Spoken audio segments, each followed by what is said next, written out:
Hi viewers, welcome to our channel. అటు director Sandeep Reddy Vanga గారికి heroine Deepika పదుకొనెకి మధ్య ఒక వివాదం అయితే నడుస్తుంది. అంటే స్పిరిట్ సినిమా నుంచి తప్పుకున్న తర్వాత జరుగుతున్న పరిణామాలు అయితే ఇవన్నీ చూసుకోవచ్చు. నిన్న సందీప్ రెడ్డి వంగ గారు ఒక ఫైర్ అవుతూ దీపికా పదుకొనె మీద ఒక ట్వీట్ కూడా చేయడం జరిగింది.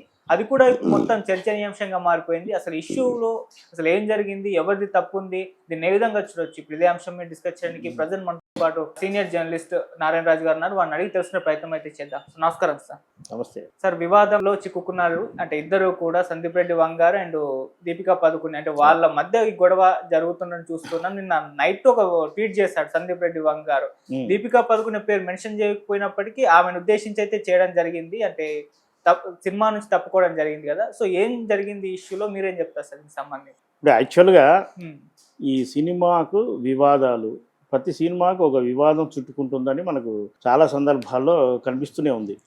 ఒక ఆడియో వేదిక చేసినా, ప్రీ రిలీజ్ చేసినా, లేదా ఒక ఇంటర్వ్యూ ఇచ్చినా అక్కడ ఏదో ఒక మాట జారితే చాలు దాన్ని పట్టుకొని ట్రోల్స్ చేస్తున్నారు. కొందరైతే ముందడుగు వేసి బైకాట్ లాంటి పదాలు వాడుతున్నారు. అంటే సందర్భం ఏదైనా కానివ్వండి, వివాదం చుట్టూనే సినిమా ఇండస్ట్రీ తిరుగుతుంది. ఇక దీపిక విషయానికి వస్తే, ఈ బాలీవుడ్ హీరోయిన్ల వ్యవహార శైలి ఎప్పుడు అలాగే ఉంటుంది. ఇది సందీప్ రెడ్డికి తెలియదని విషయం కాదు. వాళ్ళ వ్యవహార శైలి మన వ్యవహార శైలి చాలా భిన్నమైనది. ఒక సినిమాలో వాళ్ళు అంగీకరించవచ్చు, అంగీకరించకపోవచ్చు, అది వాళ్ళ ఇష్టం. కానీ ఏదైనా ఒక కారణం వల్ల ఆ సినిమాలు చేయలేకపోతే హుందాగా తప్పుకోవాలి. ఆ తర్వాత కూడా డేట్స్ అడ్జస్ట్ కాలేదనో, లేదా కథ నచ్చలేదనో, లేదా ఆ టైంలో తనకు వేరే కమిట్మెంట్ ఉందనో ఇలా చెప్పడం అనేది మనం సహజంగా వింటుంటాం. ఒక హీరోయిన్ ఒక ప్రొడక్షన్ నుంచి, ఒక ప్రాజెక్ట్ నుంచి బయటికి వెళ్ళినంత మాత్రాన పెద్ద ఇష్యూ కాకూడదు యాక్చువల్గా. ఎందుకంటే చాలా సినిమాల్లో చాలామంది హీరోయిన్లు మొదట వినిపించే పేర్లు వేరు, తర్వాత వినిపించే పేర్లు, చివరికి వచ్చే పేర్లు వేరు. హీరోల విషయం కూడా ఇలాగే జరుగుతుంటుంది. పలానా హీరోతో సినిమా అనుకుంటారు, కథ కూడా చెప్తారు, చివరికి వచ్చేవరకల్లా హీరోకి వేరే క్లాష్ రావడం వల్ల హీరో తప్పుకోవచ్చు, ఇంకో హీరోని పెట్టి తీస్తారు. కానీ తప్పుకున్న వాళ్ళు ఎందుకు తప్పుకున్నాం అనేది కూడా పెద్ద వివరణ ఇవ్వకుండా దాని మీద ఒక బురద చల్లే ప్రయత్నం మాత్రం ఎక్కడ జరగదు. దీపిక పడుకునే విషయంలో తను యాక్చువల్గా ఇప్పుడు బాలీవుడ్లో టాప్ పొజిషన్లో ఉన్న హీరోయిన్లో ఒకరు.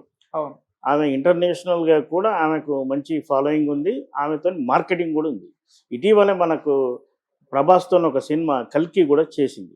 యాక్చువల్గా కల్కి చేశాక వెంటనే అదే కాంబినేషన్ రిపీట్ చేయడం కూడా సరికాదు. మరి సందీప్ ఏమనుకున్నాడో, దీపిక ఉంటే మనకు నేషనల్ ఇంటర్నేషనల్ వైజ్ మార్కెటింగ్ ఈజీగా ఉంటుంది అనుకున్నాడో, లేదా సబ్జెక్టు డిమాండ్ చేసింది కాబట్టి ఆ అమ్మాయిని సంప్రదించి ఉంటాడు. అమ్మాయి ఏదైనా బాలీవుడ్ హీరోయిన్ సినిమా అంగీకరించాలంటే కథ వింటారు ఖచ్చితంగా. ఎందుకంటే తమ క్యారెక్టర్ ఏమిటి, తమకు ఎన్ని సీన్స్ ఉంటాయి, హీరోస్ కాంబినేషన్లో ఎలా ఉంటుంది, ఫైట్ ఉంటుందా, ఈ మధ్య హీరోయిన్ ఫైట్స్ కూడా అంటే యాక్షన్ పార్ట్ కూడా కోరుకుంటుంది. ఇదంతా జరిగాకే మరో స్టెప్ ముందుకేశారు. అదేమిటంటే డేట్ల విషయంలో క్లాష్ వచ్చిందనేది మనకు వినిపిస్తున్న మాట. అంటే సందీప్ తన వర్కింగ్ స్టైల్కు బల్క్ డేట్లు కోరాడని, అలాగే టైమింగ్స్ కూడా తెలుగు కాల్ షీట్ వేరుంటుంది కదా. మార్నింగ్ 7కే మనం కాల్ షీట్ వేస్తారు, 7 to 6 వేస్తారు, లేదంటే 7 to 9 వేస్తారు. ఈ టైము ఆ అమ్మాయికి నచ్చలేదేమో, ఆ అమ్మాయికి కుదరదేమో.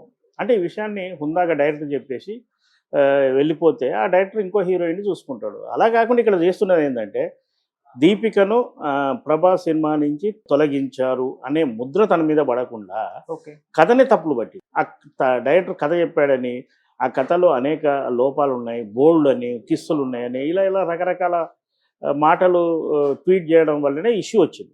దీనిపైన సందీప్ కూడా ఘాటుగానే సమాధానం ఇచ్చాడు. నిజానికి కథ మొత్తం విని హీరోయిన్ చేయకపోతే కథ గురించి అసలు రివీల్ చేయకూడదు, తప్పది. అయితే దీపికనే గీత దాటింది. అంటే డైరెక్ట్ దీపిక దాటకుండా తన పిఆర్ టీం ద్వారా ఈ విధమైన గొడవ చేస్తుందని మనం భావించవచ్చు. దీనివల్ల సినిమాకి వచ్చే నష్టం ఏం లేదు. కథలో 2-3 సీన్స్ చేసినంత మాత్రాన పోయేదేమీ లేదు. కానీ ఆమె బదులో తీసుకున్న ఇంకో హీరోయిన్ తృప్తి అనే అమ్మాయికి మాత్రం కొంత ఇబ్బంది. దీపిక రిజెక్ట్ చేసిన సినిమాకు ఈ అమ్మాయి తీసుకుంది, ఆ కథలో కొంత ఇబ్బందికరమైన సీన్స్ ఉంటాయి అన్నీ తెలిసి ఈ అమ్మాయి కమిట్ అయింది. అంటే అన్ని తన కెరీర్ కోసం అన్ని రకాల పెర్ఫార్మెన్స్ చేయడానికి తృప్తి అంగీకరిస్తుందని ఒక ప్రచారం జరిగే అవకాశం ఉంది. కానీ జరిగిన వాస్తవం వేరు. దీపిక వర్క్ స్టైల్ నచ్చక సందీప్ ఆమెను వద్దనుకున్నాడు, ఇది వాస్తవం. సార్ మొదట అంటే దీపికను తప్పించడానికి రీజన్స్ వేరే ఒకటి స్పెక్యులేషన్స్ అంటే ప్రచారంలో జరిగాయి సార్. అంటే ఆమె పని గంటల మీద పరిమితి పెట్టిందని, కరెక్షన్స్ లో పర్సెంటేజ్ కావాలన్నదని, అలాగే తెలుగు డబ్బింగ్ కూడా చెప్పను అని చెప్పేసి ఇటువంటి కండిషన్స్ పెట్టింది. అందుకే తప్పించారు సందీప్ రెడ్డి వంగ అని కూడా వార్తలు వచ్చాయి. సో అది నిజమే అంటారా సార్? యాక్చువల్గా ఇప్పుడు మనకు ప్రస్తుతానికి ఫిల్మ్ ఇండస్ట్రీలో హీరోల రెమ్యునేషన్స్, హీరోలు ఆ సినిమాకు తమ నటించిన సినిమాకు వచ్చే లాభాల్లో కొంత వాటా కోరుతున్నారని మనం వింటున్నాం. ఓకే. అమీర్ ఖాన్ కావచ్చు, సల్మాన్ కావచ్చు, తెలుగులో మహేష్ బాబు, అల్లు అర్జున్, రామ్ చరణ్, ఈ తరహా హీరోలు తమ మార్కెట్ స్థాయి పెరిగింది, తమ పొటెన్షియాలిటీ పెరిగింది, తాము నటించడం వల్ల సినిమా బిజినెస్ రేంజ్ పెరుగుతుంది కాబట్టి తమ పారితోషికంతో పాటుగా లాభాల్లో వాటా అని మనం విన్నాం. మరి దీపిక ఒక హీరోయిన్, యాక్చువల్గా ఆమె డిమాండ్ చేసిన రెమ్యునేషన్ 20 కోట్లు కావచ్చు, లేదా అంతకంటే ఎక్కువ కావచ్చు, అది ఇవ్వడానికి ప్రొడక్షన్ హౌస్ సిద్ధమైంది. ఆ తర్వాత లాభాల్లో అంటే వాటా అడగడం అనేది నాకు తెలిసినంత వరకు అయితే అది వాస్తవం కాదు, అది ఒక ప్రచారం జరుగుతుంది. హీరోయిన్ అంత డిమాండ్ చేసే స్థాయి లేదు. ఎందుకంటే ఆ సినిమాలో హీరో ప్రభాస్ అడిగి ఉన్నా మనం నమ్మొచ్చు. ఒక హీరోయిన్ కూడా షేర్ అడిగితే హీరోకు హీరోయిన్కు షేర్లు ఇస్తే ఇక కొన్ని సినిమాలకు డైరెక్టర్లు కూడా షేర్ తీసుకుంటున్నారు. ఇక ప్రొడ్యూసర్ మిగిలేదేంటి? అలాంటి కండిషన్స్ ఆమె పెట్టి ఉన్నా ప్రొడక్షన్ హౌస్ మాత్రం ఒప్పుకోదు. సరిగ్గా ఇటు సందీప్ రెడ్డి వంగ చూసుకుంటే ఎప్పుడూ కూడా ఆయన ఫైర్ అవుతూ ఉంటాడు. ఫైర్ ఆయన యాటిట్యూడే అది. సో ఇంతకుముందు యానిమల్ విషయంలో విమర్శలు వచ్చినా కూడా విమర్శ చేసిన ప్రతి ఒక్కరికి గట్టి కౌంటర్ ఇచ్చాడు.